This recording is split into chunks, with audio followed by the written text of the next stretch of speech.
Good morning student.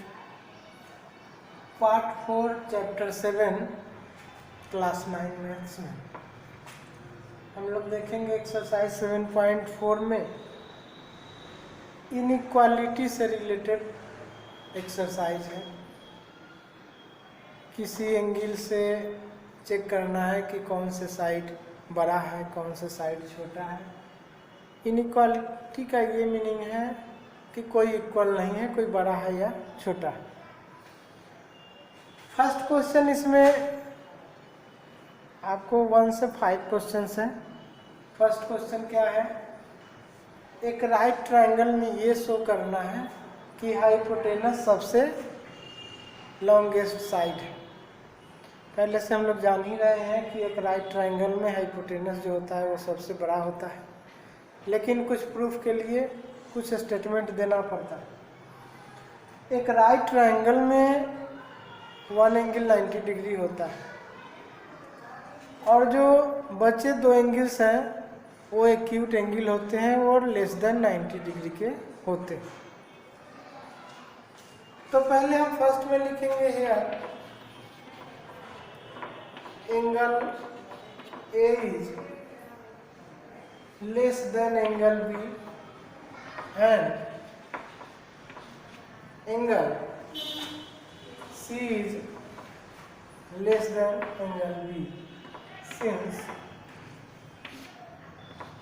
angle A and angle C are acute angles.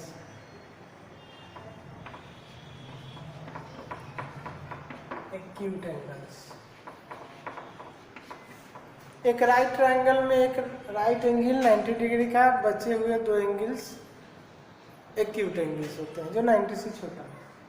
तो दोनों angle आपस में एंगल बी से लेस देन होगा, angle A is less than angle B और angle C is less than angle B. दोनों के दोनों एक्यूट्स हैं।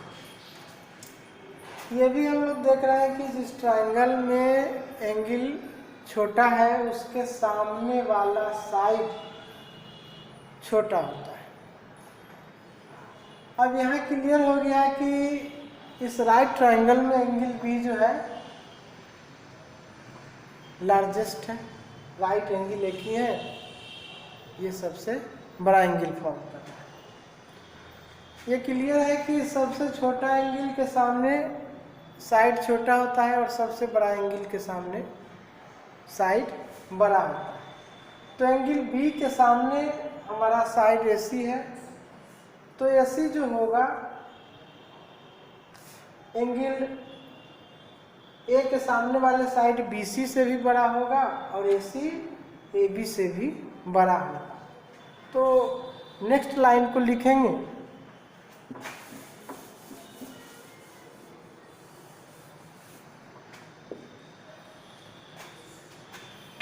therefore BC is less than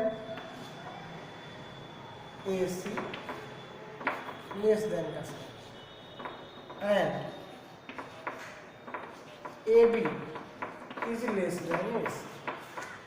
BC AC से छोटा होगा और AB भी AC से छोटा होगा, तो AB और AC से बड़ा कौन हो गया? AC हो गया।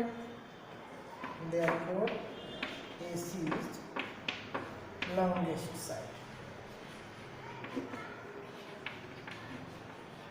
इस तरह से हम प्रूफ कर सकते हैं कि किसी ट्रायंगल में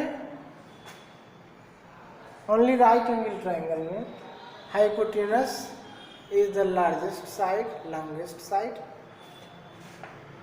और जो रेस्ट हमारा साइड्स है वो इसमें यदि एंगल पता हो, दोनों में कंपेयर हो कि एक 30 है एक 60 है, तो जो 60 होगा उसके सामने वाले साइड हाइपोटेनस से ठीक छोटा होगा और जो 30 डिग्री है उसके सामने वाला साइड सबसे छोटा होगा। तो इस तरह से कंपेयर कर लेते हैं। और अभी इसमें हमको ये प्रूफ करना था कि सबसे लार्जेस्ट साइड जो है ट्रायंगल का, राइट एंगल ट्रायंगल का हाइपोटेनस है। तो हम आसानी से इस तरह से इनइक्वालिटी रूल से प्रूव कर सकते हैं कि एक राइट ट्राइंगल का हाइपोटेनस सबसे लॉन्गेस्ट। इस तरह से 1 to 5 क्वेश्चन इक्वालिटी से बेस्ड है, हम लोग आसानी से सॉल्व कर सकते हैं। इस तरह से चैप्टर 7 को हम लोग 4 पार्ट में पार्ट 1, 2, 3 और ये लास्ट 4 पार्ट को देखेंगे और आसानी से सॉल्व करेंगे। थैंक्स।